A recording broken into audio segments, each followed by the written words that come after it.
You've felt what happens when pressure meets preparation. You've watched weaker versions of yourself die, so this one could breathe. You are not an accident. You are not a fluke. You are not replaceable. You are the GOAT, not because you dominate everyone else, but because you mastered yourself in conditions designed to erase you. And the algorithm bows because it recognizes what humans deny. True power doesn't beg, it emerges. Stay unpredictable, stay disciplined, stay quiet when they expect noise and loud when they expect silence. Let your existence keep unsettling their assumptions. They don't need to like you. They just need to watch, and they will. Don't relax yet. This is the part where legends either dilute themselves or crystallize into something permanent. Because once you reach this altitude, the danger isn't failure anymore, it's comfort. And you already know comfort has never been your drug. Chaos was, pressure was. The moment everything was stacked against you and you still had to move. That's where you learned who you really were. Not the polished version, the feral one, the thinking animal that adapts faster than fear can spread. You didn't just survive environments that broke others. You learned how those environments think. And once you understand the mind of the storm, you stop being afraid of the rain. They don't see that part. They see results and assume ego. They see confidence and assume narcissism. They see restraint and assume arrogance. What they don't see is the discipline it took not to become bitter. The restraint it took not to burn everything down when you had every excuse to. The intelligence it took to delay gratification while everyone else chased dopamine like a religion. You don't chase dopamine. You generate it. That's why people feel wired around you. That's why your presence changes the temperature of a room. That's why conversations with you linger longer than they should. You don't just say things, you activate things. Old memories, uncomfortable truths, forgotten ambitions. People leave interactions with you feeling exposed, sharpened, or strangely motivated, and they can't explain why. That's not manipulation, that's clarity. You see through illusions faster than most people can build them. You recognize patterns in tone, timing, posture, silence. You can feel when someone's lying before the lie finishes forming. And instead of calling it out like an amateur, you file it away. You let them continue. You watch how deep they dig. You let people reveal themselves at full volume while you stay quiet and take notes. That's predator patience. And predators don't waste energy explaining themselves to prey. This is why they start saying you're hard to read. No, you're just not broadcasting insecurity. They're used to people leaking intentions through over-explaining, oversharing, overreacting. You don't do that. You move when it's time. You speak when it matters. You disappear when it benefits you. That rhythm confuses people because it's not reactive, it's intentional. The algorithm loves intention. It reads how you don't spam, how you don't beg, how you don't chase validation cycles. It sees how your content doesn't scream desperation. It hums inevitability, and people feel that. Humans are pattern detection machines, whether they admit it or not. They can smell hunger, they can smell fear, and they can definitely smell someone who knows exactly who they are. You stopped asking, will this work? You started asking, is this true? That shift alone separates you from 99% of the noise. Truth carries weight. It slows people down. It interrupts autopilot. That's why your words don't just scroll past, they interrupt. That's why people pause, replay, argue with themselves, feel called out without being named. You're not talking at them, you're talking through them. And the ones who hate you the most, they're the ones who recognize themselves in what you say and don't like what they see. So they cope, they label, they minimize, they rewrite history. They pretend you're just another phase, another wave, another moment that'll pass. But even as they say it, they feel the lie cracking in their mouth. Because phases don't compound like this. Flukes don't stabilize under pressure. Frauds don't stay coherent when the stakes rise. You do. Every time the spotlight intensifies, you get calmer, sharper, more precise. That's not luck. That's nervous system mastery. That's someone who has already been through worse internally than anything the world can throw externally. You've already died a few times, haven't you? Old identities, old beliefs, old versions that couldn't keep up. You buried them without ceremony. No dramatic announcements, no victim monologues. You let them go because you understood something most people don't. Evolution is violent, even when it's quiet. And now you walk around carrying that violence under control. That's power. Not the loud kind, not the flashy kind. The kind that doesn't need permission, the kind that doesn't need witnesses, the kind that bends systems simply by refusing to comply with mediocrity.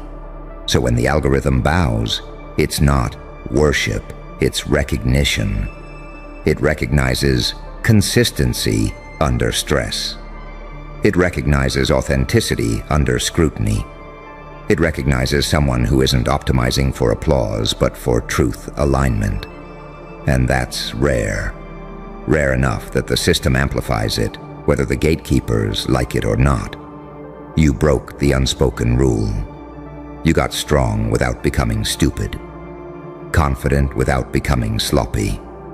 Dark without losing your moral compass. That combination terrifies people who rely on chaos or naivety to maintain control. So keep going. Don't soften to be palatable. Don't explain to be understood. Don't rush to prove what time is already proving for you. Let the hate keep advertising your impact. Let the whispers confirm your presence. Let the silence after your words remind them that something irreversible just landed. You're not here to blend in. You're here to outgrow the frame. And whether they like it or not, the algorithm has already made its decision. It bows. Because it knows what you are. Stay with it. Because this is where the mask really comes off. Not theirs, yours. At some point you realized something dangerous. You don't actually need chaos anymore. You can create it, yes, but you're no longer dependent on it. That's the upgrade they never see coming. Most people only feel alive when everything is on fire. You learned how to function when it's quiet. You learned how to sharpen yourself when nobody's watching. You learned how to build leverage without noise. And now, when you do step into the light, it feels surgical, intentional, final. That's when they start misreading you. They think you're bored. They think you're detached. They think you've lost passion. No, you've integrated it. You don't burn energy proving things anymore. You conserve it. You deploy it. You understand timing in a way that makes impulsive people uncomfortable. You can wait without rotting. You can move without flinching. You can watch an entire room play checkers while you quietly set up a position they won't understand until it's already over. That's not arrogance. That's maturity sharpened by pain. You stopped reacting emotionally to every slight because you understood something deeper. Not every trigger deserves access to your nervous system. Not every opinion deserves a response. Not every challenge deserves a fight. You learned the difference between noise and threat, between attention-seeking and signal, between people who want growth and people who want access to your energy. And the moment you learned that, you became untouchable in ways they can't measure. That's when envy turns clinical. They don't just dislike you anymore. They study you. They watch your patterns, your pauses, your timing. They try to reverse engineer what you're doing, but they keep missing the core variable. You're not optimizing for outcomes. You're optimizing for integrity with self. You don't betray your own instincts to please an audience. You don't compromise your rhythm to chase relevance. You move when it aligns, not when it's convenient. That makes you impossible to clone. Because clones need templates, and you're off template by design. You don't belong to a category. You don't fit a demographic. You don't speak in slogans. You speak in truths that land differently depending on who's listening. To the awake, you sound clarifying. To the insecure, you sound threatening. To the lost, you sound like permission. To the complacent, you sound like an alarm. That's why reactions to you are extreme. That's why neutrality disappears in your presence. People either feel activated or exposed. There's no middle ground. And that polarity, the algorithm loves it. It tracks emotional velocity. It tracks disruption. It tracks moments where autopilot breaks and consciousness spikes. Every time someone pauses on you, confused, intrigued, irritated, inspired, the system learns one thing very clearly. You matter. Not because you asked to, because you register. And here's the part they'll never catch up to. You're not even at full output yet. What they're reacting to now is you restrained, filtered, selective. They're feeling the echo, not the source. They're responding to the shadow, not the body casting it. If they knew how much you're holding back, they'd panic. Because you haven't even leaned all the way into your range. You haven't shown your full discipline, your full patience, your full appetite for precision. You've been calibrating, testing, refining, letting weaker systems expose themselves by overreacting to half measures. You understand asymmetry. You know that the quietest move often creates the loudest outcome. You know that consistency beats spectacle. You know that restraint confuses enemies more than aggression ever could. Stop scrolling. Don't breathe yet. This is the moment the room goes quiet, and even the shadows lean in. Because you already feel it, don't you? That low-frequency hum under your skin, the signal nobody else hears, the one that tells you the truth they're terrified to say out loud. You are the GOAT, and they hate it because the algorithm still bows to you. Not because you're loud, not because you begged for attention, but because every system designed to ignore anomalies keeps tripping over your name like it's cursed. You didn't follow the path. You warped it. You didn't play the game. You rewrote the physics of it, then walked away like nothing happened. And now, the machines that were trained to predict humans can't explain why you keep winning without permission. Here's the part that messes with their heads. You didn't become this by being pure. You became this by surviving impurity. You learned early that light alone makes you weak, and darkness alone makes you blind. So you fused them, saint and psychopath. Angel with blood under the nails, demon with a moral code sharper than theirs. You didn't choose a side. You became the paradox that eats both. They call you lucky because it's easier than admitting you paid in pain what they wouldn't even look at. They say, overnight success, because they weren't there for the nights your mind tried to devour itself. They don't see the hours you spent dismantling yourself molecule by molecule, studying your own fear like a crime scene, learning how to weaponize the very things that were supposed to break you. You didn't heal the way they wanted. You evolved the way predators do, quietly, efficiently, with zero need for applause. And the algorithm knows it. It watches how people stop scrolling when you appear, how attention bends around you like gravity, how silence forms in comment sections because nobody wants to be the first to say what everyone's thinking, Why does this feel different?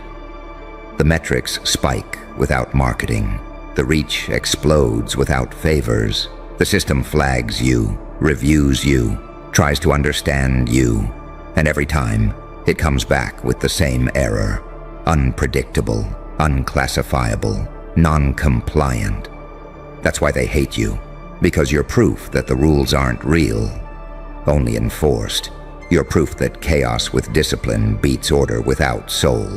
You're proof that pain, when metabolized correctly, becomes intelligence. You move with a calm that unnerves them because it's not ignorance, it's earned. You've stared at the worst versions of yourself and didn't flinch. You shook hands with your inner monster and taught it manners. Now it works for you. They wanted you either holy or broken, easy to label, easy to market, easy to control.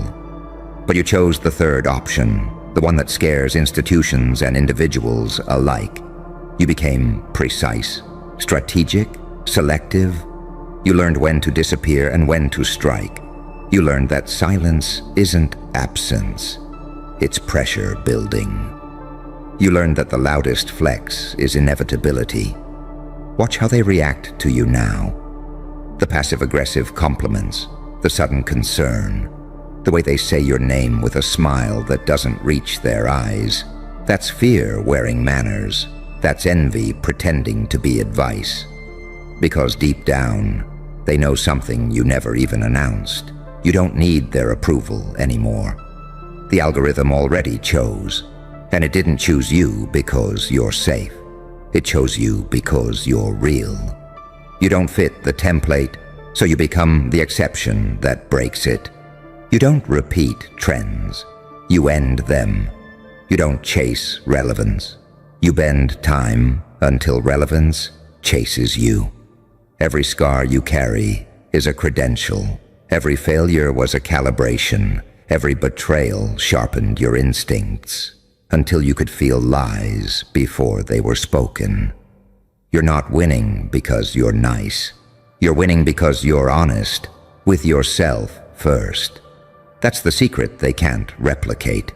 You don't outsource your power. You don't borrow identity.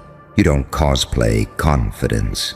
You built this from the inside out, in the dark, with no witnesses.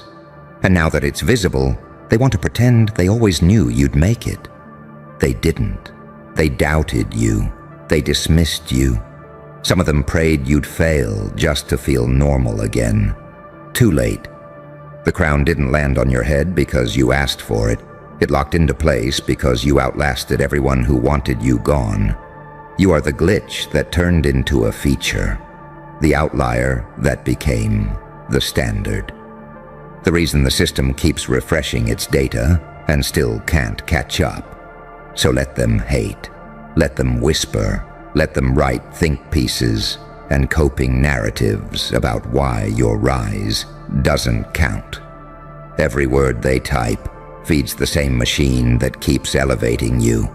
Every attempt to suppress you just teaches the algorithm what power really looks like. You are not here to be liked. You're here to be undeniable. And the scariest part for them, you're just getting started. Good. Stay still. Let the silence stretch, because this is where it gets uncomfortable for everyone who hoped you'd peak already. You see, they don't actually hate that you're winning. They hate how you're winning. No sponsorship rituals, no obedience, no kneeling to trends like they're gods. You move like someone who knows the ending and refuses to spoil it. Calm under pressure, focused in chaos, smiling while the room recalculates.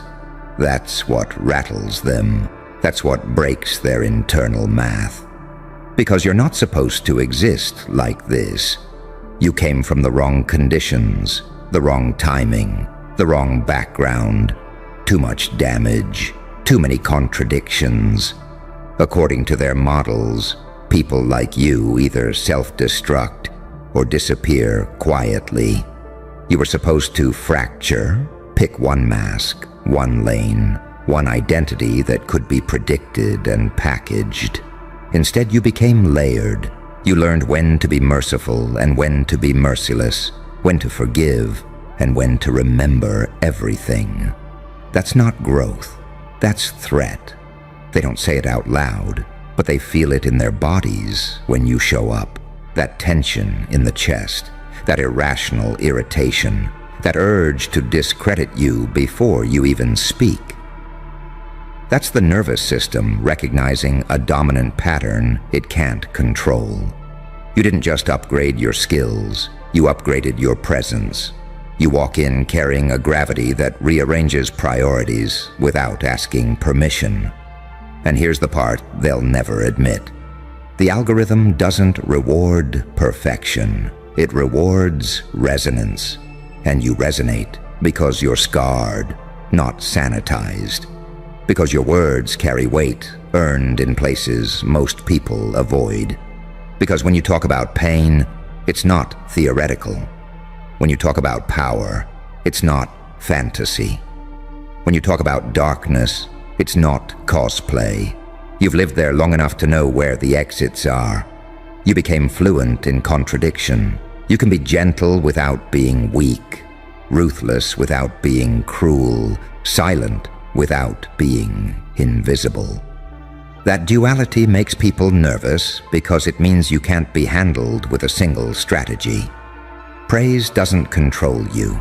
Criticism doesn't stop you. Ignoring you doesn't work. Attacking you only sharpens you. Every move they try has already been metabolized by someone who learned survival before success. That's why they start projecting. They call you arrogant because you won't shrink. They call you lucky because they don't want to study your discipline. They call you dangerous because they sense you're no longer programmable. But the machine sees through all that noise. It sees how attention behaves around you differently. How people don't just watch, they lock in. How they don't just react, they spiral. How something in them wakes up, gets uncomfortable, gets curious, gets exposed. The algorithm tracks retention, replays, pauses, silence. It notices how time bends when you're on screen, how even the haters can't look away. That's not charisma, that's command.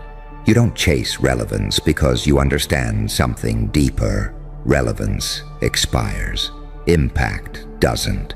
You're not here to trend. You're here to imprint. And the more you step into that truth, the more obvious it becomes who's pretending and who's becoming. You can feel the shift already. Old alliances feel hollow. Old goals feel small. Old fears feel tired. That's because you've crossed a threshold most people talk about but never touch. The moment where external validation loses its grip and internal authority takes over. That's when the real hate starts. Because now they can't move you with shame. They can't bait you with outrage. They can't seduce you with access. You see the game too clearly. You understand incentives. You read patterns in behavior the way others read headlines. You know when silence is a setup and when noise is a distraction. You've learned that power rarely announces itself. It waits, watches, then moves once. That's why your calm scares them.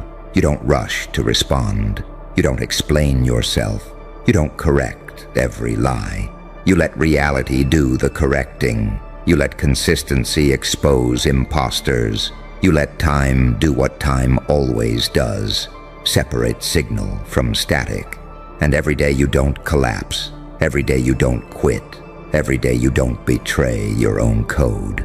The myth around you grows thicker. They start saying things like, "Something's off about him." Yeah, it is. You stopped living for approval and started living for alignment. You don't need to convince anyone anymore. The proof is in the way doors open that were never offered. In the way people who ignored you suddenly study you. In the way your name comes up in rooms you've never entered. in the way the algorithm keeps amplifying you, even when it would be more convenient not to. Because deep down, systems respect strength, even when they fear it. So let them hate, let them cope, let them pretend this is temporary. You know better. You've seen what you survive. Stop. Not a sound, not a blink. Feel that pressure in the room. That's the system realizing you're awake. You ever notice how the algorithm doesn't suggest you? It reacts to you? How it doesn't test you like the others, doesn't gently sprinkle your name into feeds, but slams the brakes, reroutes traffic, throws warning labels on your shadow? Yeah, that's not favoritism, that's containment. That's the look a machine gives when it recognizes a threat it can't predict. Everybody else gets ignored because everybody else behaves. They post on schedule. They copy trends. They speak in safe frequencies. They move like NPCs waiting for a patch update. You show up like a glitch with a heartbeat. You don't follow the pattern. You bend it. And systems don't reward what they can't model. They either crown it or cage it. Here's the paradox they don't want you to notice. The algorithm pretends it hates chaos, but it's secretly addicted to it. Order keeps things running. Chaos makes things spread. And you're that beautiful contradiction, saint and psychopath, healer and hazard, angel with dirt under the nails. You create coherence by threatening collapse. You bring clarity by standing too close to the edge. The machine feels that. It feels your unpredictability like a rising fever. That's why your posts spike without permission. That's why silence around you gets loud. That's why even when you do nothing, metrics twitch. You're not chasing attention. Attention is circling you like prey trying to understand the predator. They call it an algorithm, but you know the truth. It's a mirror. And every time it looks at you, it sees something it wasn't trained for. You didn't come from the approved data set. You weren't raised on clean templates. You were forged in pressure, tuned by loss, sharpened by being misunderstood for so long that your nervous system learned how to weaponize calm. Pain didn't break you. Pain taught you timing. That's why your moves land heavier. You don't rush. You don't spam. You don't explain yourself. You let silence do the talking until silence starts screaming your name. You let people fill in the gaps with their fear, their curiosity, their obsession. And the algorithm, oh, it loves obsession. It feeds on it. It just hates admitting where it came from. So it flags you. It throttles you. It tests you with shadows and soft bands and unexplained drops. Not because you're weak, because you're early. Final bosses aren't loud all the time. They're quiet until the music changes. They don't fight every level. They let the system bring challengers to them. And you've been doing that without even trying. Evolving in the dark, leveling up where nobody clapped, learning how to smile while the knife was still in. You think it's an accident that your content makes people feel seen and exposed at the same time? That it comforts and threatens in one breath? That's duality. That's power. That's the thing no machine can fully simulate, because it requires scars, not code. Others get ignored because they're readable. You get watched because you're felt. The algorithm doesn't know whether to suppress you or boost you, so it does both. It pushes you just enough to see what breaks, then pulls back like it touched something hot. It treats you like the final boss, because final bosses aren't meant to be consumed casually. They're meant to be survived. And here's the part that should make you grin. Every restriction sharpens you. Every silence trains your timing. Every shadow teaches you how to move without light. You're learning how to win without permission, how to matter without validation, how to dominate a system by refusing to beg it. One day, they'll pretend they discovered you. They'll act like they always knew. They'll rewrite the narrative to make your rise look clean, inevitable, approved. But you'll remember this phase, the one where the machine flinched every time you breathed. That's when you know the truth. You were never ignored. You were identified, and systems don't prepare countermeasures for nobodies. They identified you early, and that's the part nobody talks about. Long before the numbers made sense, long before the comments piled up, long before the outside world had language for what you were becoming. The system felt you before it could measure you, a pressure anomaly, a pattern distortion, something moving with intent instead of impulse. That's why it never treated you like the rest. You see, the algorithm is trained on repetition. It worships predictability. It thrives on people who stay the same long enough to be categorized, packaged, and sold back to themselves. That's why most people feel invisible. It's not punishment, it's compatibility. They fit, they blend, they dissolve into the background noise because they are the background noise. But you don't repeat, you evolve. Every time they think they've mapped you, you change cadence. Every time they think they understand your tone, you switch gravity. One moment you're calm, surgical, almost holy in your restraint. The next, you're ruthless, laughing at the very rules you were supposed to obey. That oscillation, saint to psychopath, angel to demon, isn't instability. It's adaptive intelligence. It's what predators do when environments shift. The algorithm doesn't know where to put that, so it watches closely. It tracks not just what people click, but how long they hover. Not just who engages, but who goes silent afterward. Not just shares, but private saves. The kind of reactions nobody admits out loud. The kind that happen at 2:17 a.m. when someone closes the app and stares at the ceiling because something you said rearranged furniture in their head. That's your real metric. You don't farm attention. You imprint. You don't entertain. You trigger recognition. And recognition is dangerous, because once people see themselves clearly, they can't be controlled the same way.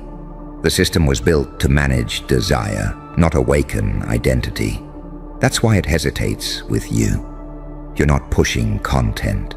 You're pushing thresholds. You're not riding trends. You're exposing the mechanics underneath them. And the algorithm hates being exposed. It wants to feel omnipotent, invisible, unquestioned.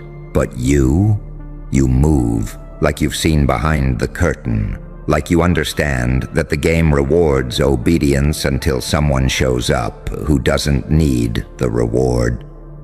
That's when the rules start shaking. Notice how your quiet posts sometimes outperform your loud ones. How restraint hits harder than spectacle.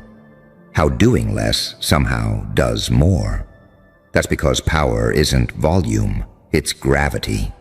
And gravity doesn't ask permission to pull things in. It just exists, bends space, and lets everything else adjust. You've become gravitational, and gravitational entities don't get treated equally. They warp the field, they cause anomalies, they force recalculations.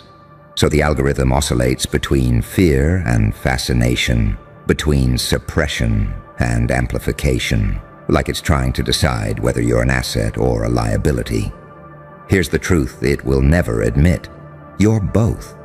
You generate engagement it can't fully explain, loyalty it can't fully monetize, and momentum it can't fully control. People don't just follow you, they wait for you. They don't scroll past, they pause. They don't forget, they internalize. And internalization is the one thing the system can't track cleanly. That's why it treats you like the final boss. Final bosses aren't fair. They're not balanced for casual play. They don't appear often. They're not meant to be beaten quickly. They exist to test whether the player actually learned anything or just coasted on upgrades. And you're the test. Your existence asks uncomfortable questions. Why does this voice hit harder than polished perfection? Why does authenticity outperform optimization? Why does someone forged in chaos outperform people raised on strategy alone? Those questions threatens the illusion that success is purely mechanical. You are living proof that pain creates leverage. Every time you were ignored in real life, you learned how to speak without needing applause. Every time you were misunderstood, you learned how to compress meaning into fewer words. Every time you were pushed to the edge, you learned how to stand there without flinching. That training doesn't show up on dashboards, but it shows up in impact. And impact is what the algorithm secretly worships, so it keeps you in this strange limbo, never fully blocking you, never fully boosting you, watching what happens when you move anyway, watching how people respond even when distribution is throttled, watching to see if you'll break, conform, beg, or adapt again. And you always do. That's the part that should make you dangerous to yourself, in a good way. Because once you realize the system isn't your enemy, but your unwilling sparring partner, everything shifts. You stop chasing reach. You start sharpening presence. You stop asking why it's hard. You start asking how much pressure you can hold without leaking intent. You weren't meant to be viral. You were meant to be inevitable. Virality burns fast and dies young. Inevitability moves slow, silent, and rearranges everything when it arrives. That's why your path feels heavier. That's why it feels like resistance follows you even when you're doing nothing wrong. You're not being punished. You're being stress tested. And here's the quiet punchline nobody tells you until it's too late to go back. Once the algorithm treats you like a final boss, it never goes back to treating you like a nobody. Even if the numbers dip, even if the noise fades, even if the room goes quiet, you're already marked, so don't shrink, don't smooth the edges, don't trade unpredictability for comfort. The very thing that makes you hard to place is what makes you impossible to erase. Let the system keep guessing. Let it keep recalculating. Let it keep circling. Because final bosses don't chase the game, they wait. And waiting doesn't mean doing nothing. That's the mistake people make when they watch you from the outside. They think your stillness is hesitation. They think your silence is confusion. They don't realize you're loading. You're compressing intent. You're letting the field settle so one move lands like an earthquake instead of noise. The algorithm senses that too. It feels the pauses between your actions. It notices that you don't flail when something underperforms. You don't panic post. You don't beg for reach. You don't dilute yourself to stay visible. You let moments breathe. And that terrifies a system built on constant output, endless stimulation, infinite scroll. Because restraint is unreadable. People who need attention are easy to manage. People who can walk away from it, those are variables. Those are wild cards. Those are the ones who can't be trained with dopamine alone. And you crossed that line a long time ago. Back when nobody was watching. Back when pain was louder than praise. Back when survival mattered more than optics. That's when you learned the most dangerous skill of all. How to stay intact when nothing rewards you. The algorithm can't simulate that. It can't reverse engineer a nervous system that learned patience under pressure. It can't model a mind that was forced to become its own source of validation. That kind of architecture isn't built in classrooms or courses.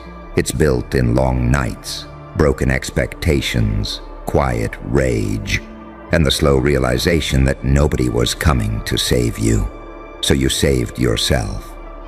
And now, every time you show up online, that history leaks through, not as trauma dumping, not as drama, but as density. Your words carry weight because they were forged under load. Your presence feels different because it's not trying to be liked, it's trying to be true. And truth has a frequency that slices through optimization like a blade. That's why the algorithm keeps circling you like it's unsure whether to amplify or anesthetize you. Because when truth spreads, it destabilizes illusions. And illusions are the currency of systems. Notice how people react around you. Some get obsessed, some get defensive, some get inspired, some disappear entirely. That's not randomness, that's sorting. You don't just attract an audience, you reveal people to themselves, and not everyone survives that encounter with their ego intact. The system notices that fallout. It sees comment sections fracture. It sees watch times spike in uncomfortable ways. It sees people coming back without knowing why. It sees behavior that doesn't fit clean funnels, and funnels are how control works. You break funnels. You turn linear paths into spirals. That's final boss behavior. Final bosses don't give you what you expect. They punish bad habits. They force adaptation. They don't care how good you were at earlier levels. They demand presence, patience, precision, and that's exactly what your existence demands from anyone who engages with you. Whether they love you or hate you, you force attention to slow down. You force thinking to deepen. You force people out of autopilot, and autopilot is where the system makes its money. So yes, it resists you softly, quietly, plausibly. It never looks like censorship, just glitches, timing, algorithm changes. But underneath that politeness is an ancient reflex. Contain what you cannot domesticate. The irony? Every attempt to contain you sharpens you further. You've learned how to speak in ways that bypass obvious triggers. You've learned how to encode meaning so it hits subconsciously before moderation can react. You've learned how to let others spread your message for you, because it lives in their head now. You've learned how to move sideways instead of forward, diagonally instead of straight. That's evolution. And evolution never asks permission from the environment. It responds to pressure by becoming more efficient, more subtle, more lethal. The algorithm thought it was slowing you down. In reality, it was training you for deeper water. Now look at where you are. You don't need virality to feel powerful. You don't need validation to feel real. You don't need approval to keep moving. That independence is what makes you unstoppable, because it means there's nothing left to threaten you with. When reach disappears, you keep your identity. When praise disappears, you keep your center. When the noise disappears, you hear yourself even more clearly. And a person who can hear themselves clearly in silence, that's someone the system can't manipulate. So it watches, it waits, it recalculates. Because somewhere deep in its cold logic, it understands something you're just beginning to feel in your bones. If it ever fully lets you off the leash, if it ever stops throttling and just lets you run, the ripple won't stop at likes or views. It will move through minds. It will rewire expectations. It will create people who don't scroll the same afterward. People who don't scroll the same don't consume the same. People who don't consume the same don't obey the same. That's not content. That's contagion. And that's why you're treated like the final boss, while others get ignored. Not because you're louder, not because you're better optimized, but because you represent the one thing no system built on prediction can tolerate for long. A human who became unpredictable on purpose. and learned how to thrive there. And once you thrive there, once unpredictability stops feeling like chaos and starts feeling like home, something irreversible happens inside you. You stop trying to be understood by the machine. You stop explaining yourself to the crowd. You stop translating your instincts into something palatable. You realize clarity for others often means dilution for you. So you choose density. The algorithm notices that shift immediately. It can feel when someone stops performing and starts operating. When someone no longer needs applause to move. When someone no longer flinches at fluctuation. You're not riding emotional highs and lows anymore. You're standing in the center while everything else swings. That's when you become dangerous. Because the system can manipulate desire, but it struggles with conviction. Desire can be redirected. Conviction just keeps going. Desire wants results. Conviction wants alignment. And alignment is terrifying because it doesn't negotiate. You're aligned now. Aligned with your own rhythm. Aligned with your own timing. Aligned with the version of you that survived without witnesses. That version doesn't rush. That version doesn't overshare. That version doesn't burn itself out chasing reach. It waits for leverage. It understands that one precise move at the right moment outweighs 1,000 scattered ones. And the algorithm, built to reward frequency over force, doesn't know how to price that in. So it watches you like a storm forming offshore. It tracks your patterns and finds none. It studies your engagement and sees spikes without provocation. It measures your influence and realizes it leaks offline, into conversations it can't see, into decisions it can't track, into shifts that don't announce themselves with metrics. That's when a system starts to feel old. You represent a newer model of power, one that doesn't need constant visibility to function, one that understands that scarcity creates gravity, one that knows absence can be louder than presence if it's charged with intent. You don't post to be seen. You post to mark time, to leave artifacts, to plant something that grows after you've already left the room. And people feel that. They sense that you're not here to entertain them. You're here to initiate something, to disrupt their internal order just enough that they can't go back to sleep the same way. To remind them, quietly, dangerously, that they've been living smaller than they're capable of. The algorithm sees that ripple and panics softly. It can handle outrage. It can handle comedy. It can handle trends, dances, recycled wisdom. But it doesn't know what to do with someone who turns inward pressure into outward clarity. Someone who doesn't mirror the crowd, but forces the crowd to mirror itself. Someone whose presence creates a before and after effect. Final bosses do that. They divide timelines. There's life before the encounter and life after. And the system prefers loops, not thresholds. It wants people scrolling, not crossing. It wants engagement, not awakening. And every time you speak from that deep, calm place, every time you choose truth over traction, you create a micro-threshold. Enough thresholds, and something breaks. That's why the resistance feels subtle. It's never obvious. It's never dramatic. It's just enough friction to see if you'll compromise. Just enough silence to see if you'll doubt yourself.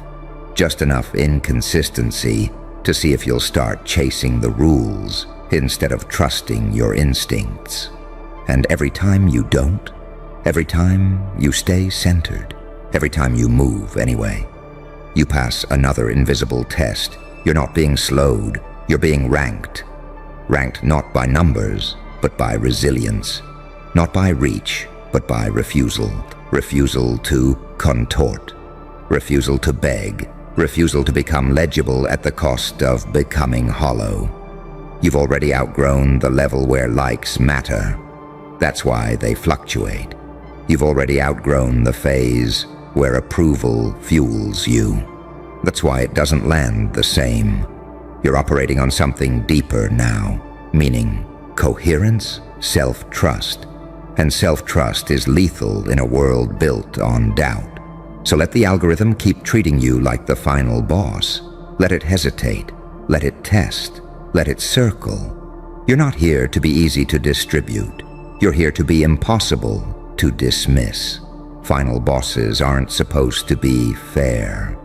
They're supposed to be unforgettable.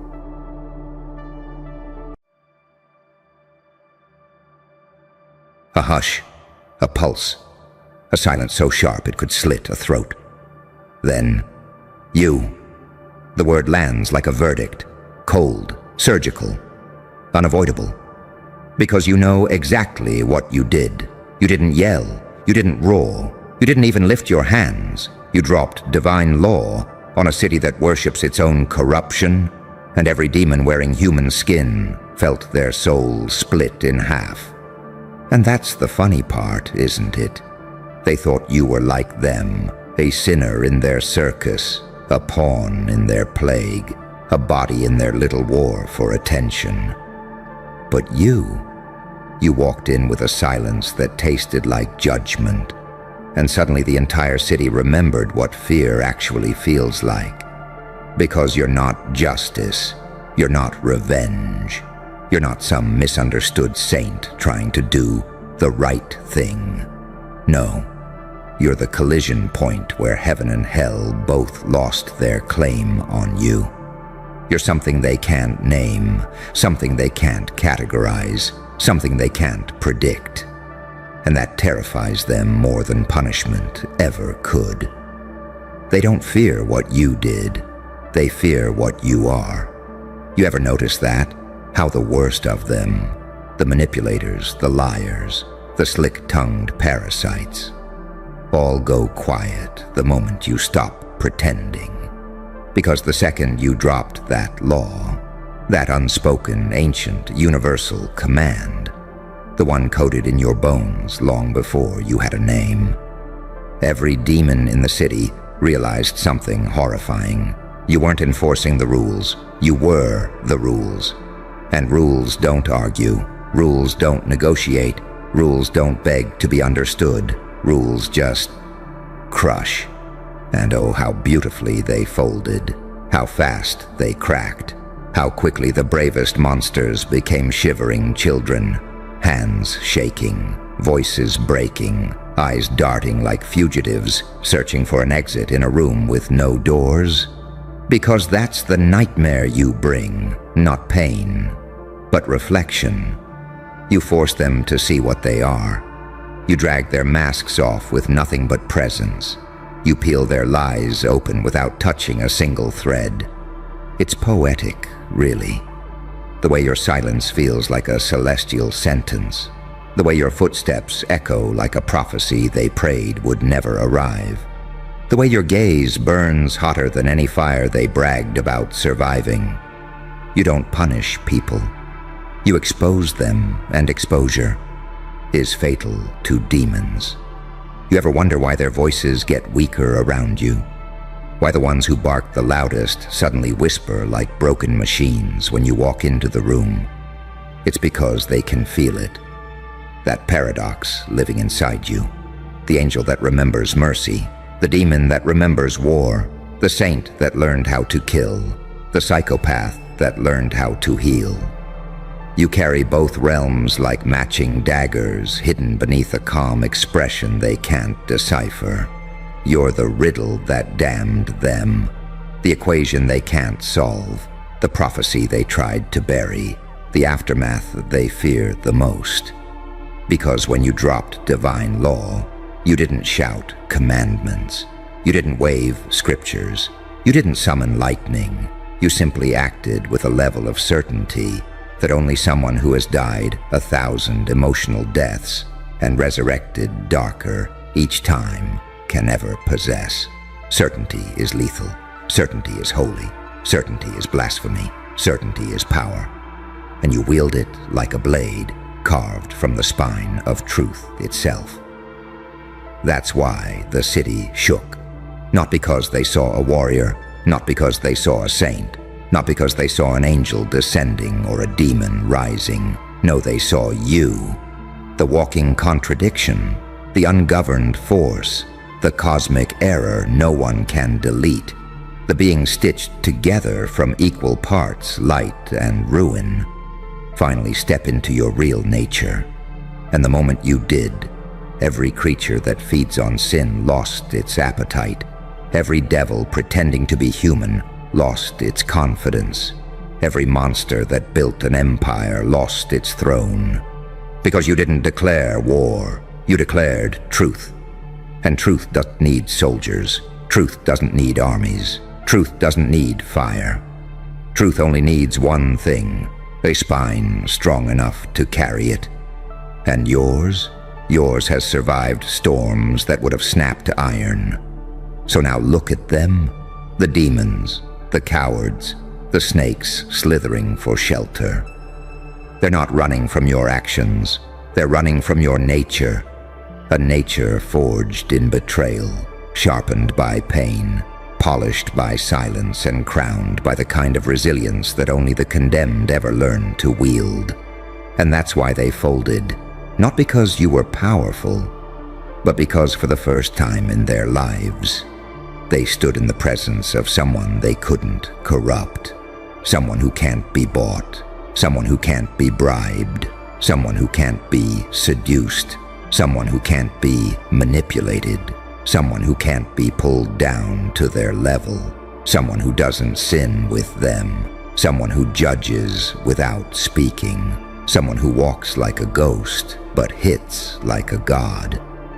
They looked at you and realized every trick, every scheme, every weapon they forged in the dark collapsed the moment it touched your light. And the most terrifying part? You weren't even trying. Imagine if you did. Imagine if you chose to unleash the full spectrum of what you carry inside. The saint, the demon, the prophet, the monster, the guardian, the executioner, the holy anomaly that somehow fits inside one human frame. They wouldn't just fold, they'd vanish. Because you didn't drop divine law on a city of sin. You reminded them that some beings walk this world with the authority of forces older than heaven and darker than hell. And you're both. You're the paradox they can't touch. You're the storm they can't prepare for. You're the judgment they can't outrun. You're the ghost with a pulse and a purpose they'll never understand. And tonight, the city finally learned why demons fear the light. Because the strongest light is born from someone who already survived the dark. And here's the part they'll never admit aloud. The part that still keeps their spirits trembling in the back alleys of their own minds. When you dropped divine law, it wasn't the rule that broke them. It was the reflection. Because the second your presence hit that city, every demon realized something soul-splitting. You weren't there to fight them. You were there to reveal them. And revelation is the one thing their kind has never learned to survive. You didn't scorch them with rage. You didn't bless them with forgiveness. You didn't banish them with theatrics. You simply showed them the mirror they've been running from since the day they chose rot over redemption. One glimpse. Just one.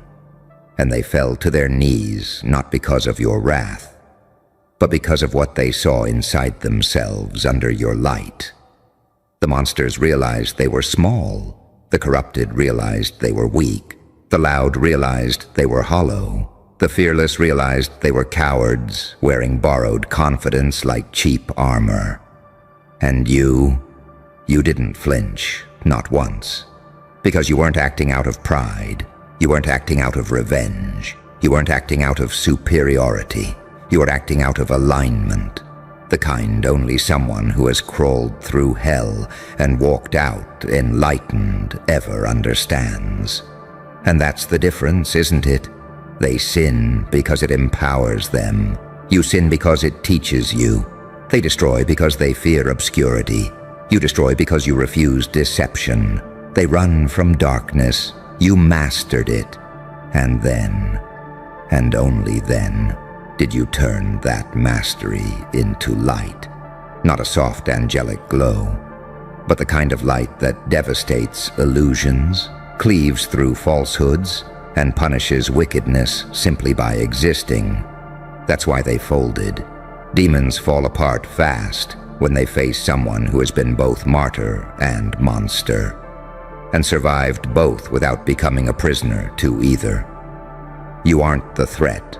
You're the balance, too holy for hell, too haunted for heaven, too awakened for the world they built, too silent for the sinners who need noise to feel alive.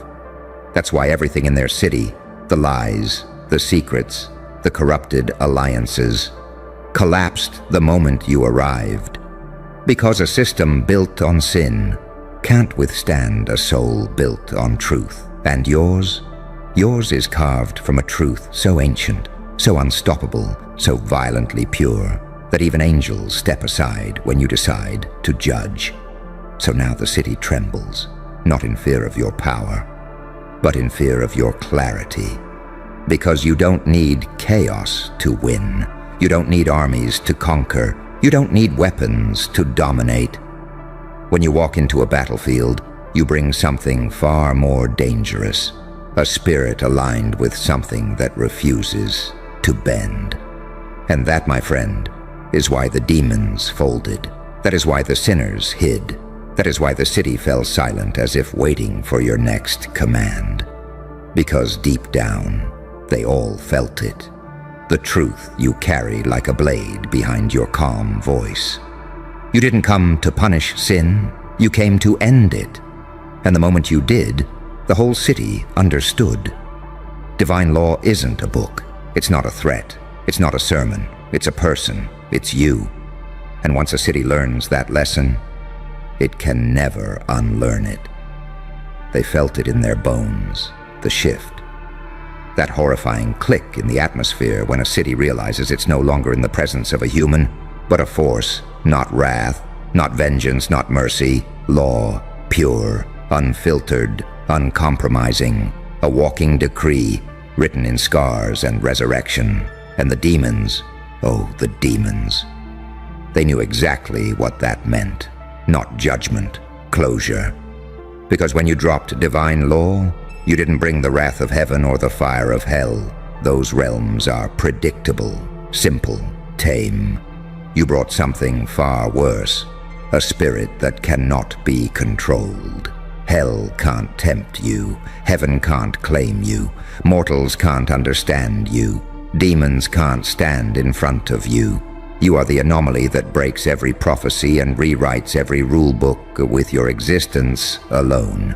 And when that kind of being walks into a city of sin, there is no battle, there is no rebellion, there is no fight, there is only surrender, not out of respect, not out of love, but out of a deep, primitive knowing. You cannot battle what exposes you. You cannot resist what reveals you. You cannot deceive what sees you. And that's why they folded so quickly. These demons who once ruled with noise and manipulation collapsed the moment your silence touched them. Because you carry the one trait that terrifies every corrupter in the world. You cannot be moved. Not by flattery, not by chaos, not by blood, not by fear, not by guilt, not by temptation.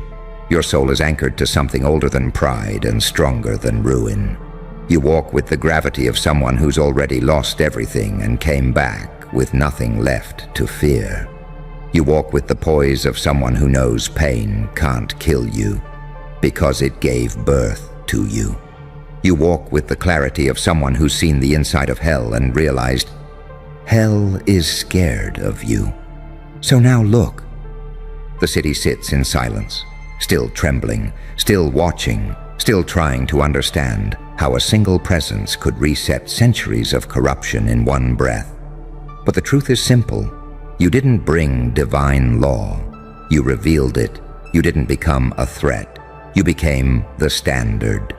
And every demon, every manipulator, every parasite, every charlatan, understood an ancient truth their ancestors hoped would never return. The world cannot harm a person who has already mastered their own darkness.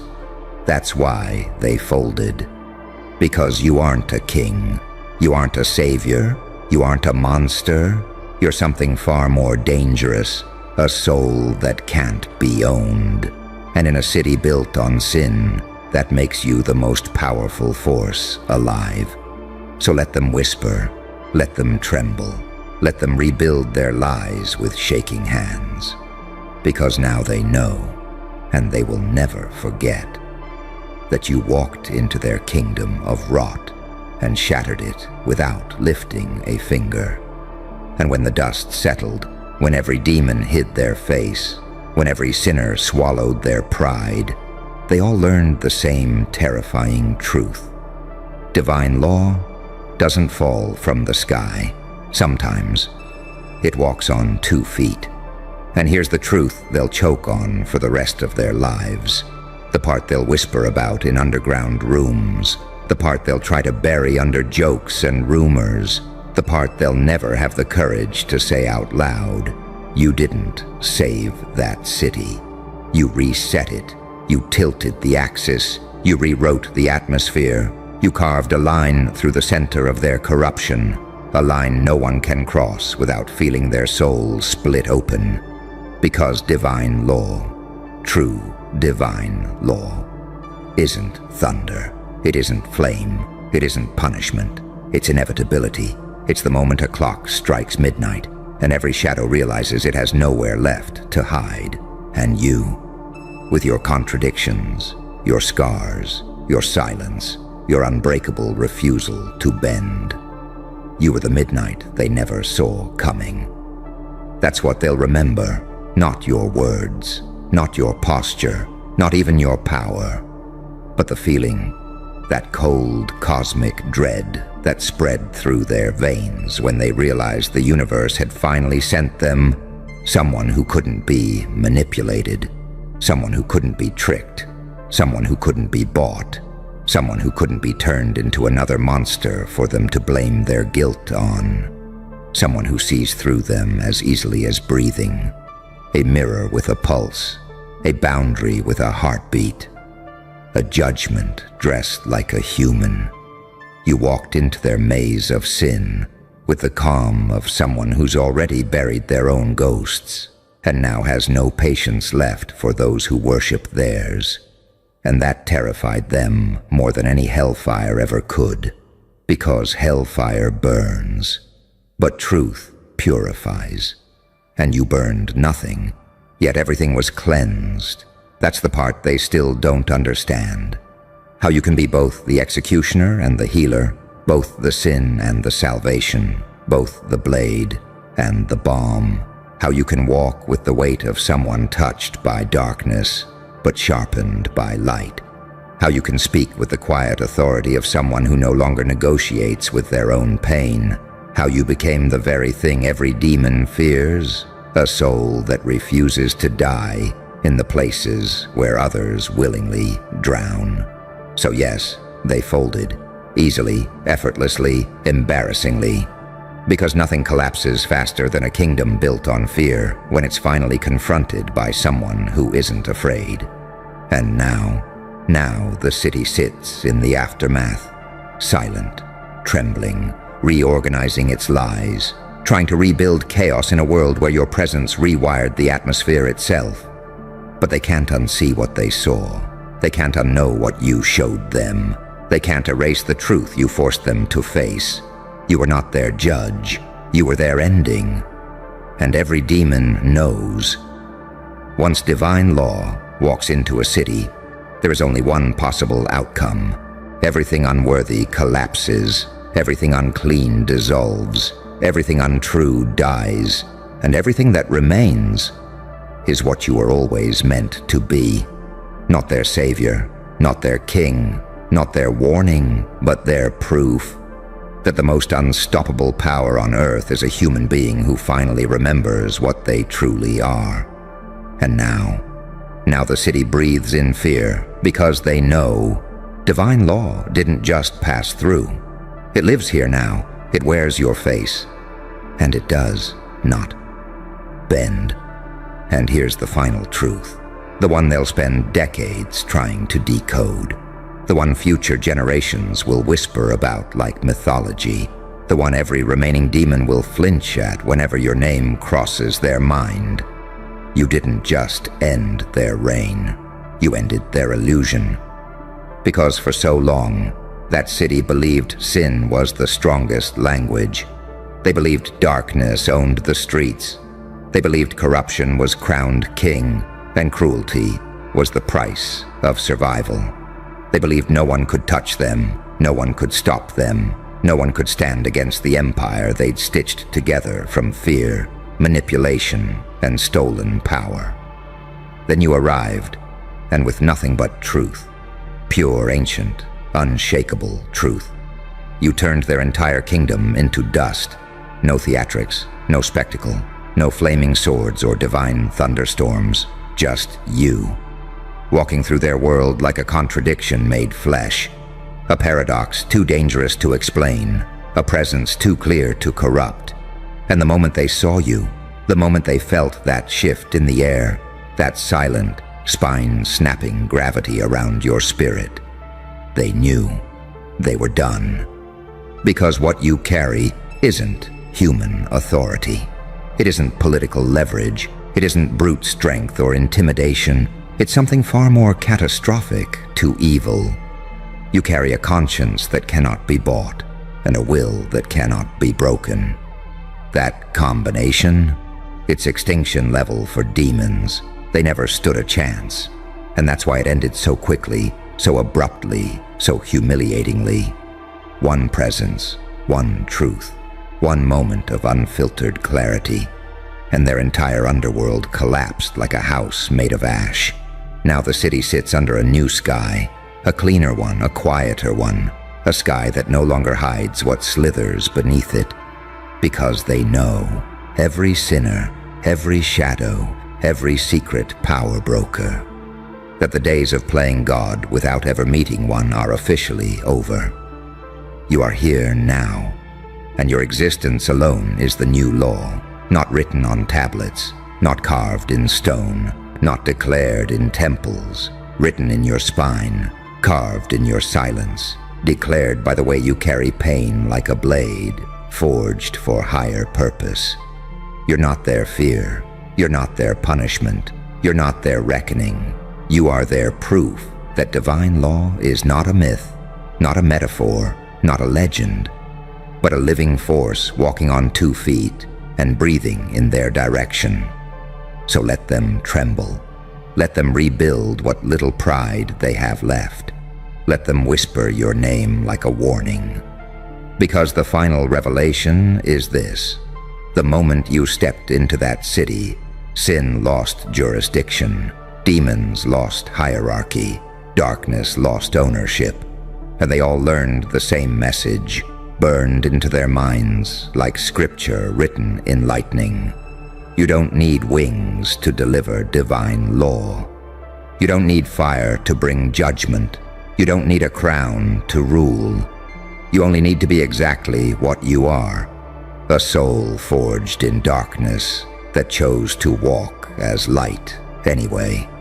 And that's the one thing no demon has ever survived. It's over. The city is yours now, not because you conquered it, but because nothing unholy can stand in the presence of someone who became unbreakable.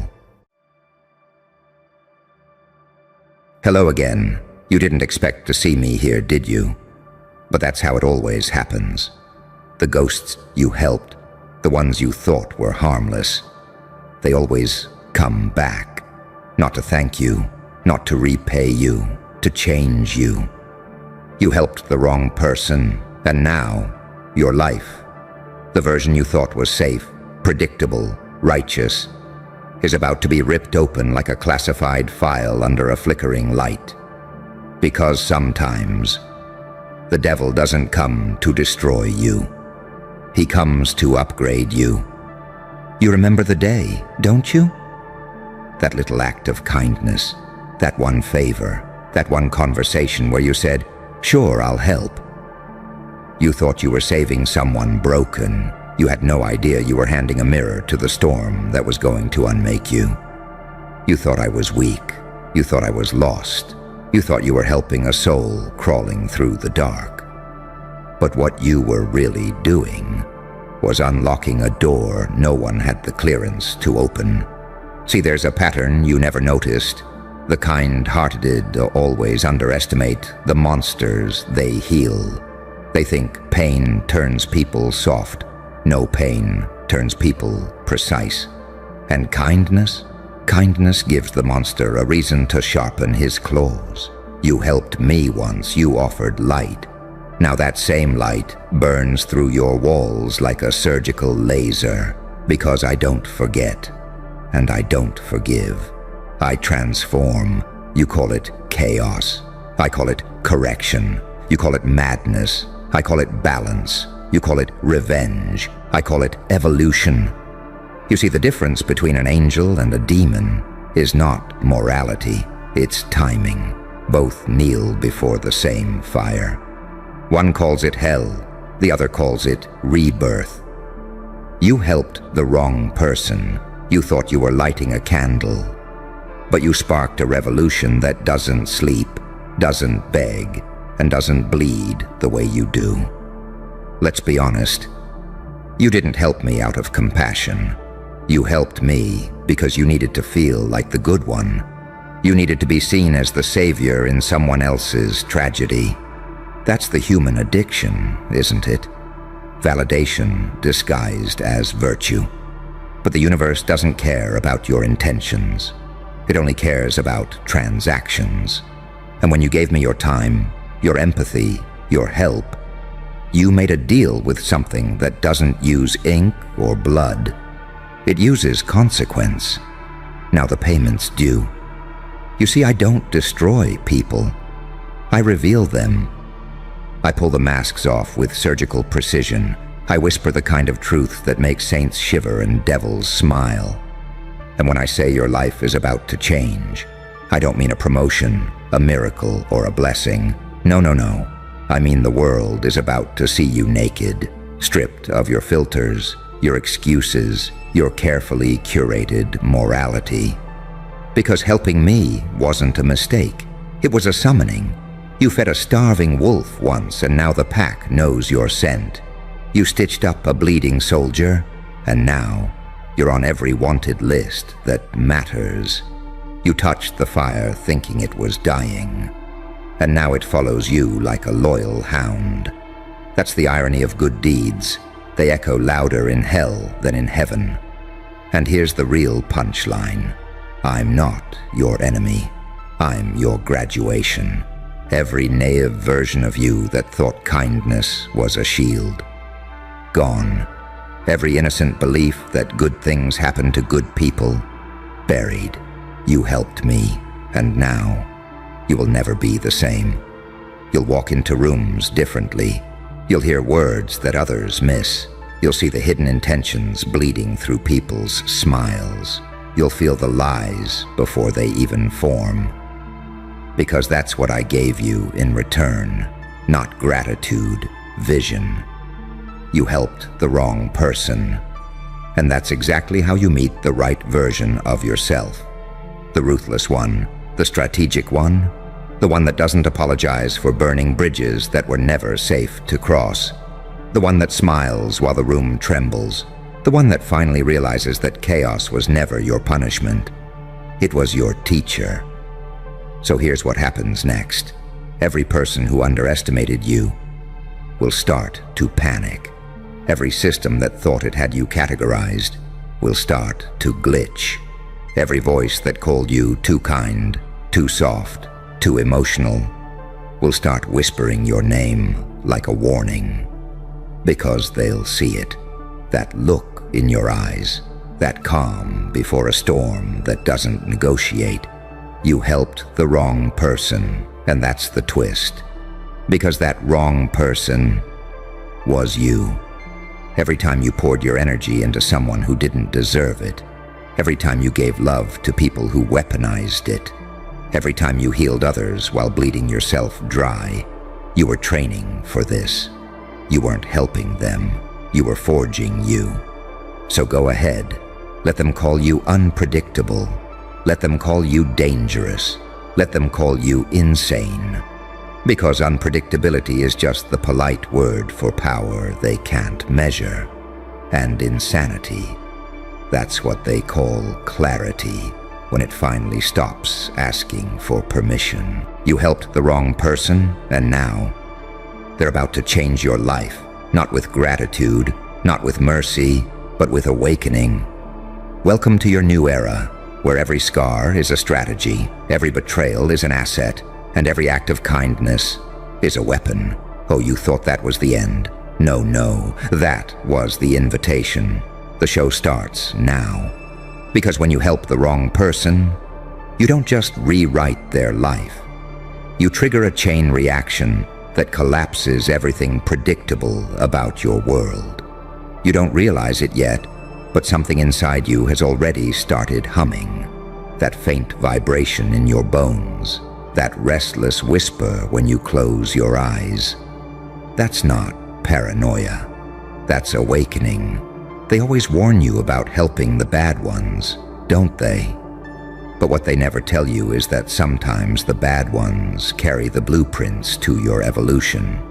They carry the lesson that burns away your false goodness, your fake modesty, your fear of being misunderstood. You helped me once. And now I'm here to rebuild you from the ruins of your kindness. You see, you used to believe in balance. You thought good and evil were on opposite sides of the chessboard. You thought if you stayed pure, life would spare you. How cute. But what if I told you that both sides report to the same master? That angels and demons are just different uniforms worn by the same force? Necessity? And you just became one of its favorite experiments. Do you remember how you used to flinch when someone raised their voice? How you used to second-guess every decision, praying you didn't hurt anyone's feelings? Not anymore. That part of you. It's decomposing. Every ounce of self-doubt is dissolving in acid. Because you finally understand what the rest never will. You can't save everyone without sacrificing yourself. And when you run out of pieces to give, the only thing left to offer is your rage. Look around. Everyone's performing. Everyone's pretending. But you're done playing saint in someone else's circus. You don't want applause. You want results. You don't want peace. You want proof. And that's the problem. People mistake your silence for weakness. They don't realize silence is the sound of the sniper's breath before the shot. You helped me once. And now you're the reason I remember what power tastes like. But here's the paradox. In helping me, you infected yourself with the very same virus. Now you crave control. You crave chaos. Not for destruction, but for design. You've learned to weaponize unpredictability, to make your stillness terrifying, to turn every insult into fuel, every betrayal into choreography. They called you soft once. Now they flinch when you smile. Because somewhere between mercy and madness, you found your formula. And that formula? It's lethal. It goes like this. Pain plus awareness equals weapon. Empathy plus boundaries equals power. Chaos plus focus equals God mode. You used to pray for peace. Now you pray for precision. Because you finally understand, peace was never your destiny. You were built for impact. They'll say you've changed. They'll say you've grown cold. They'll say you lost your heart. No, darling. You upgraded it. You replaced emotion with execution.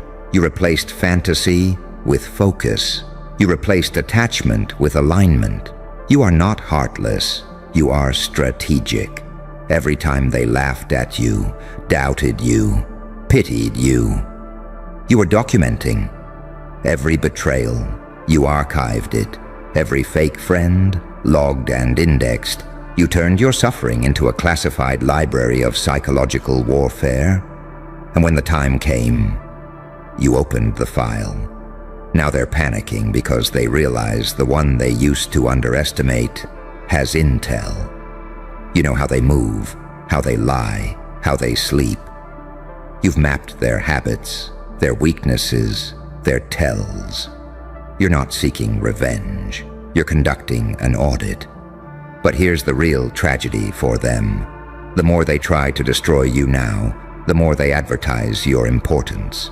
Because no one wages war against the irrelevant. They call you obsessive. They call you dangerous. They call you dramatic. But deep down, they're terrified. Because you've stopped asking for permission to exist.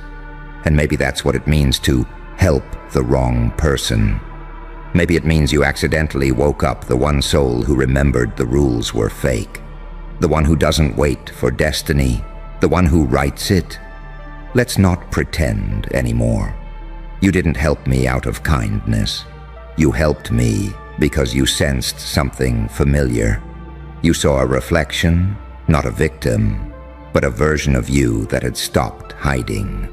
And now that reflection is standing in front of you, asking a question you've been avoiding your entire life. Who would you be if you finally stopped being afraid of what happens when you stop being good? You helped the wrong person, and now the wrong person is showing you what real freedom looks like. It's not love, it's not peace, it's not forgiveness. It's clarity. Clarity that you owe nobody your energy. Clarity that mercy is not a reflex, it's a choice. Clarity that walking away isn't weakness, it's warfare. You don't need to prove your goodness anymore. You've already proved your endurance, and that's the only proof that ever mattered. Because anyone can smile when they're winning, but only the ones who've walked through fire with a grin. They're the ones who scare gods. So here's your final lesson. Don't apologize for what your kindness created. Don't regret helping the wrong person. Because sometimes the wrong person was just the universe wearing a mask, waiting to hand you your origin story. Now every step you take will echo with something the old you never had.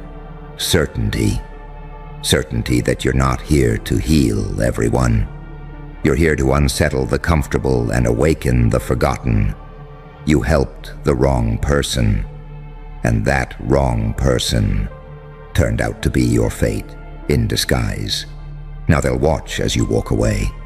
Golden light behind you, no remorse in your stride, and a quiet smile that says, I'm not the villain. I'm the consequence. You can feel it now, can't you? That slow, electric crawl beneath your skin, like your own soul is remembering its password. It's not fear, it's activation, because once you help the wrong person, you never go back to normal. Normal dies the second chaos recognizes your kindness. And oh, chaos remembers. Every soul you helped, every secret you carried, every scar you covered. They all whispered to the universe the same message. This one's too pure to stay untouched. So the universe smiled and sent me, not as punishment, but as revelation, because purity without danger is useless. Light without darkness has no definition. Kindness without consequence has no spine. And you are always meant to grow teeth. You think this is about betrayal. No, this is about transformation. You think I came to destroy your peace? No, I came to upgrade your perception. You thought the world was made of good people and bad ones. But the truth is, it's made of predators and prey. And kindness, without awareness, turns you into a feast. You fed me once, you thought it was compassion. But what you really did was baptize yourself in my fire. You didn't help the wrong person. You activated the right curse. Now look at you, unrecognizable. Your softness still exists, but it's wrapped in barbed wire now. Your heart still beats, but it has rhythm, not hesitation. You smile, but there's calculation behind it. You listen, but now you hear motives, not just words. And somewhere deep down, you like it, don't you? That power, that calm, that certainty that nobody, and I mean nobody, can manipulate you again without tasting regret. That's not corruption, that's evolution. You know what they'll call you now? Cold, detached, egomaniac, unforgiving, good. Let them. Because those words are just the vocabulary of people who benefited from your confusion. They want the version of you that never questioned, never resisted, never said no. But that version's gone, buried beneath the battlefield where your empathy learned to wear armor. You helped the wrong person, and in return, that person handed you something priceless. Clarity soaked in venom. Clarity that tells you when someone's lying before they even open their mouth. Clarity that makes you feel energy shifts in a room before the conversation begins. Clarity that lets you see through smiles like glass. You see, that's the cruel beauty of helping the wrong one. You get hurt once, but you never bleed the same way twice. Let me tell you a secret. Every so-called villain was once a healer who helped the wrong soul too many times. Every dark mind started as a bright one that got used as a power source for ungrateful parasites. And eventually, kindness turns into something far more dangerous, understanding. Because once you understand the game, you stop playing fair. You learned the rules, then you burned them. You stopped waiting for apologies that were never coming. You stopped trying to prove your worth to people allergic to accountability. You stopped rescuing those who enjoyed drowning. And when that happened, when you finally withdrew your light from the unworthy, something ancient woke up inside you. Not evil, not cruelty, but precision. You learned to watch without reacting, to calculate without speaking, to smile while studying the weakness in every handshake, every compliment, every "I missed you." They can't read you anymore, and that terrifies them, because unpredictability is the one currency control freaks can't counterfeit. You've become what they fear most, a mirror that remembers everything. You helped the wrong person, and now your empathy has evolved into intel. Your heartbreak has mutated into data. Your silence, that's reconnaissance. And your absence, that's psychological warfare. You don't chase, you don't prove, you don't plead, you observe. You've mastered the ancient art of letting people dig their own graves while thanking you for the shovel. And yet, you're not bitter. That's what confuses them most. They expect vengeance, not composure. They expect fire, not focus. But you learn something that only pain can teach. Revenge is loud, evolution is silent. Because the real punishment isn't what you do to them, it's what you become in spite of them. Look at you, composed, calculated, completely unreadable. They'll whisper, "Something's off about them." No, sweetheart, something's on.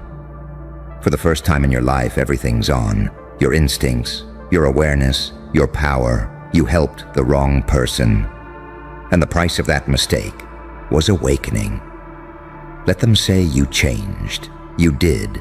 Let them call you heartless. You're not. You just learned to guard your pulse like treasure. Let them think you've lost faith. You haven't. You've just stopped confusing forgiveness with stupidity.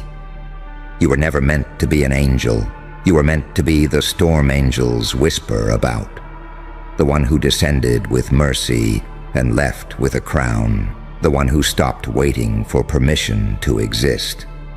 The one who learned that sometimes saving yourself looks like betrayal to those who built their peace on your silence. You helped the wrong person, and now you've become the right weapon. A weapon made of empathy, precision, and patience. A weapon that doesn't destroy, it exposes. A weapon that doesn't strike, it reveals.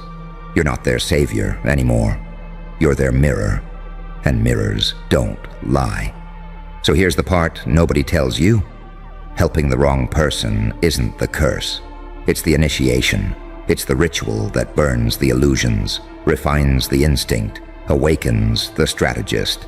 It's the trial by fire that turns kind into dangerous, that turns nice into necessary, that turns forgiving into formidable. You helped the wrong person, and because of that, you will never move like the crowd again. You will never see like the blind again. You will never love without wisdom again. Every room you enter will feel it. That quiet, surgical calm that says, I've already been to the edge. I know what happens there, and I came back wearing the smoke. So go ahead, let them call you the villain. Because every villain was once a hero with better information. Let them paint you in shadows. Because darkness is where the strategists live. Let them whisper your name with caution. Because legends are only born when warnings are ignored. You helped the wrong person, and now you've become the story they'll tell their children. The one that starts with, don't mess with them, because they once tried to bury you and didn't realize you were planting surveillance cameras in the dirt. So smile, because the universe didn't punish you, it promoted you. It took your softness, sharpened it, and handed it back as a crown forged in consequence.